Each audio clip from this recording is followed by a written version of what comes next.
शादी में आई चुड़ैल। पन्नपुर नाम के एक गांव में शादी चल रही होती है। वाह, मजा आ गया फूफा जी। शादी में क्या खाना बना है? हाँ, तुमने सही कहा। पनीर की सब्जी का तो कोई जवाब ही नहीं। दूसरी तरफ पंडित जी फेरों की तैयारी कर रहे होते हैं कि तभी वहाँ एक चुड़ैल आ जाती है। अरे मर गया रे, ये चुड़ैल यहाँ क्या कर रही है? अरे दिवाकर जी, ये आपकी कौन सी रिश्तेदार है? अरे मुझे क्या पता। क्या भाग्यवान, कहीं ये तुम्हारे मायके से तो नहीं आई है?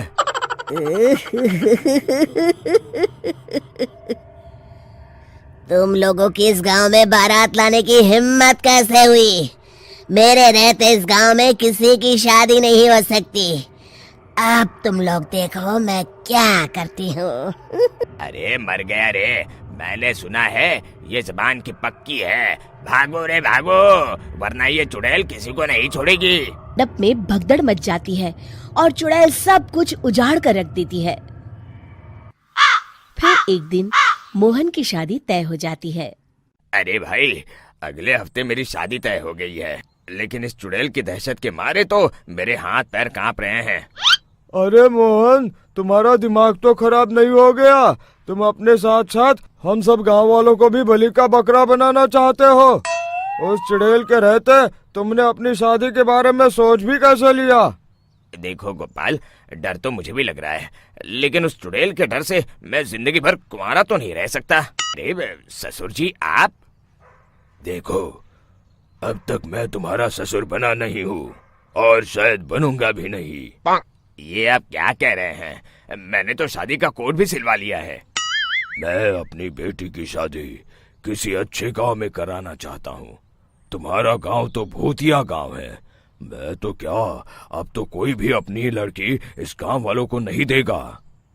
इस तरह चुड़ैल के डर से उस गांव में किसी की भी शादी नहीं हो पाती। फिर एक दिन गांव के जमींदार अपनी बेटी की शादी करने का विचार करते हैं, लेकिन चुड़ैल के डर से उनकी भी हिम्मत जवाब दे देती है। अगर मेरी बेटी की शादी तय समय से नहीं हुई तो मेरी नाक कट जाएगी। मुझे कुछ करना ही होगा। एक सलाहकार के कहने पर जमींदार काशी से एक बहुत ही नामी तांत्रिक को अपने घर बुलवाते हैं, जो भूत चुड़ैल को पकड़ने में माहिर माना जाता था। जमींदार साहब, आप चिंता मत करिए। इस गांव की सीमा में प्रवेश करते ही मुझे उस चुड़ैल के बारे में सब पता चल गया था। आप उसे जल्दी से जल्दी कैद कर लीजिए ताकि मैं अपनी बेटी की शादी कर सकूं। जब वो चुड़ैल एक इंसान थी, तब ठीक उसकी शादी करने वाले दिन ही उसकी और उसके होने वाले पति की एक दुर्घटना में मौत हो गई थी। उसका होने वाला पति आज भी भूत बनकर जंगल में भटकता है। इसलिए जब तक चुड़ैल की शादी नहीं हो जाएगी, वो किसी और की भी शादी नहीं होने देगी। ये आप क्या कह रहे हैं? अगर वो भूत भी हमारे गांव में आ गया तब हमारा क्या होगा? ये आदमी बीच में बहुत बोलता है, इसे बाहर निकालो। उसके बाद तांत्रिक बताते हैं कि अगर उस भूत के साथ चुड़ैल की शादी करा दी जाए तो वो चुड़ैल हमेशा हमेशा के लिए उस गांव को छोड़कर चली जाएगी। जमींदार साहब, आप अपनी बेटी की शादी की तैयारी शुरू कर दीजिए। मैं कुछ गांव वालों को अपने साथ लेकर उस भूत को ढूंढने जंगल की ओर जाता हूँ। इस तरह जमींदार निश्चित होकर अपनी बेटी की शादी करवाने लगते हैं, लेकिन तभी वहाँ चुड़ैल आ जाती है। मैंने तुम गांव वालों को समझाया था ना कि इस गांव में कभी कोई शादी नहीं करेगा। लगता है तुम लोग मुझे हल्के में ले रहे हो। जमींदार की बेटी को उठा लेती है।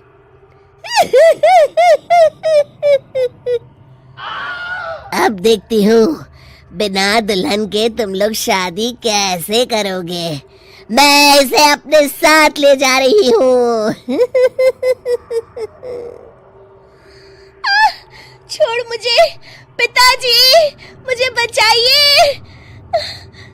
अरे कोई मेरी बेटी को बचाओ। तभी तांत्रिक उस भूत को लेकर वहां पहुंचता है। अरे भाग्यवान, रुको, इन मासूमों को परेशान मत करो। मैं आ गया हूँ, अब तुम मेरे साथ चलो। चुड़ैल बहुत खुश हो जाती है। आप आ गए।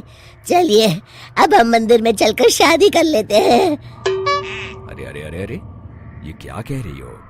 मंदिर में जाके दोबारा मरना है क्या? चलो, आज से हम जंगल में रहेंगे।